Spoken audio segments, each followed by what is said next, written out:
Shalom, మీకు ఉదయకాల శుభములు. అనుదిన వాక్య ధ్యానం డైలీ బ్రెత్కు మీకు స్వాగతం. Praise the Lord. ఈ దినము కొరకు సిద్ధపరచబడిన దేవుని వాక్యము కొరింథీయులకు రాసిన 2వ పత్రిక 6వ అధ్యాయము 2వ వచనం. అనుకూల సమయమందు నీ మొరను ఆలకించితిని, రక్షణ దినమందు నిన్ను ఆదుకుంటిని అని ఆయన చెప్పుచున్నాడు కదా. ఇదిగో ఇప్పుడే మిక్కిలి అనుకూలమైన సమయము, ఇదిగో ఇదే రక్షణ దినము. ప్రభునందు ప్రియులారా, ముందుగా మీకు హృదయపూర్వక వందనములు తెలియచేస్తూ ఉన్నాను.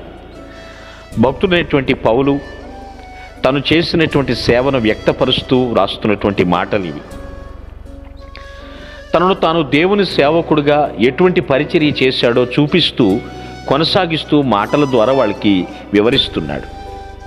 ఎందుకు చెప్పాల్సి వచ్చింది, ఎందుకు అంత వివరణ ఇవ్వాలి అంటే, కొరింథీలో కొందరు, ఒక గుంపు అని కూడా అనొచ్చు దాన్ని, యేసుక్రీస్తు నందు రక్షించబడినటువంటి పౌలుని ఈయన చెప్పే బోధను వాళ్ళు పట్టించుకుంటలేదు. మరికొందరైతే అసలు వీడిని క్రీస్తు సేవకుడుగానే ఎంచటం మానేశారు. ఇంకా ఎందుకు భయపడుతున్నాడు పౌలు అంటే, ఒకవేళ దుర్బోధనని వీరు వెంబడిస్తారేమో, అబద్ధ బోధికులను అంగీకరిస్తారేమో అనేటువంటి భయం పౌలుకి బాగా ఉంది. కాబట్టి ఇక్కడ నొక్కి ఒక్కాణిస్తున్నాడండి. తన గుణము, తన అనుభవాల్ని వారు ముందుంచుతున్నాడు. నేను దేవుని నిజమైన సేవకుణ్ణి అని తన యొక్క పరిచర్యను వివరిస్తూ చెప్తున్నాడు. ఏంటట, ఇదిగో ఇప్పుడే మిక్కిలి అనుకూలమైన సమయం, ఇదిగో ఇదే రక్షణ దినం. ఇదిగో అంటే దాని అర్థం ఏమిటో తెలుసా అండి?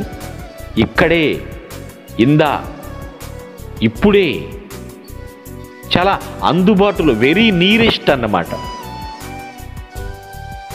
మిక్కిలి అనుకూలమైనటువంటి సమయం. అనుకూలమైన సమయం అనలేదు, మిక్కిలి అనుకూలమైన సమయం. ఎలాంటి ఎడ్జెక్టివ్ వాడారో చూద్దాం. దేవుడు మనకిచ్చినటువంటి ప్రతి పావు సెకను కూడా విలువైనదే. క్షణభంగురం ఈ జీవితం అన్నాడు ఒక కవి. ఈ క్షణభంగురమైనటువంటి ఈ జీవితంలో కాలాన్ని ఎలా మనము ఉపయోగిస్తున్నామో పరిశీలించుకోవాలి.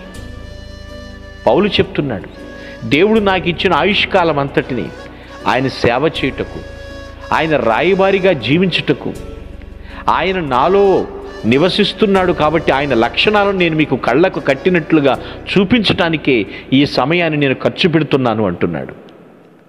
మిక్కిలి అనుకూలమైన సమయం, ఇదే రక్షణ దినం అని చెప్తున్నాడు. ఏ రోజుకు ఆ రోజు వాయిదా పద్ధతిలో కొందరు వెళ్ళిపోతున్నారండి. రేపు చూద్దాం, మాపు చూద్దాం, ఈరోజు ఉపవాసం రేపు ఉందాంలే, ఈ వారం చర్చికి వచ్చే వారం వెళదాంలే.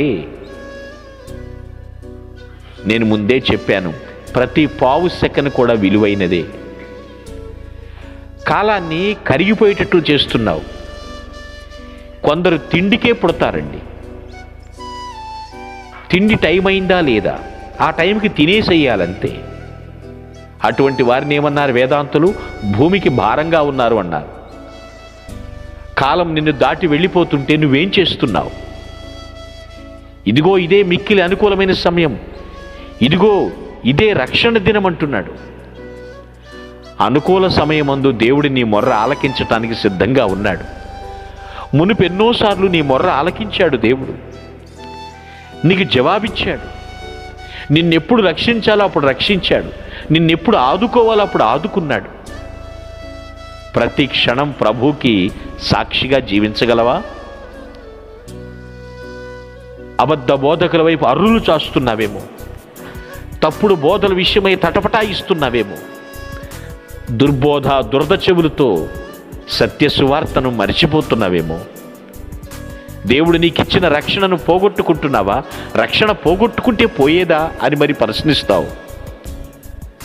నీకు రక్షణ నిశ్చయత ఉంటే ఆ తలంపే నీకు రాదు. నేను రక్షింపబడిన వ్యక్తిని, నన్ను ప్రభువు తన రక్తమిచ్చి కార్చి శుద్ధి చేశాడు, నన్ను కొన్నాడు తన రక్తమిచ్చి అన్న నిశ్చయత మనలో ఉంటే మనము దేవునికి ప్రేమబద్ధులముగా జీవిస్తామండి. సమయాన్ని సరిగా ఉపయోగించాలి, వ్యర్థపరచొద్దు. రక్షింపబడుటకు దేవుడు మరొక్కసారి నీ కుటుంబానికి ద్వారం తెరిచాడేమో, దానికి నువ్వెందుకు ఆటంకంగా ఉంటావు? అవకాశం దొరికిన ప్రతిసారి కూడా ప్రజలను రక్షించటానికి కంకణం కట్టుకో, నడుం బిగించు. మరలా ఈ అవకాశం వస్తుందో రాదో తెలియదు. ఛాన్స్ మిస్ చేసుకోవద్దు. ఎప్పుడు దేవుడు నిన్ను పరిశీలించిన పరిశుద్ధురాలుగా నువ్వు కనబడటానికి నిత్య ప్రయత్నములో మునిగిపో. దేవుని కృపతో ప్రభు నిన్ను అభిషేకించునుగా. మీ కొరకు ప్రార్థించుటకు మేమెల్లప్పుడూ సిద్ధం. Praise the lord. ప్రభు నామమున మీ అందరికీ వందనములు. ఈ మా సందేశముల ద్వారా మీరు ఆశీర్వదింపబడినట్లయితే మీ తోటి వారికి షేర్ చేసి దేవుని రాజ్య సువార్తలో మీరు కూడా పాలుభాగస్తులు కావాలని ఆశిస్తున్నాం. మొదటిసారిగా ఈ ఛానల్ను చూస్తున్నట్లయితే మా ఛానల్ను సబ్స్క్రైబ్ చేయండి. వీడియోలు నోటిఫికేషన్ రూపంలో పొందుటకు బెల్ బటన్ని ప్రెస్ చేయండి. God bless you.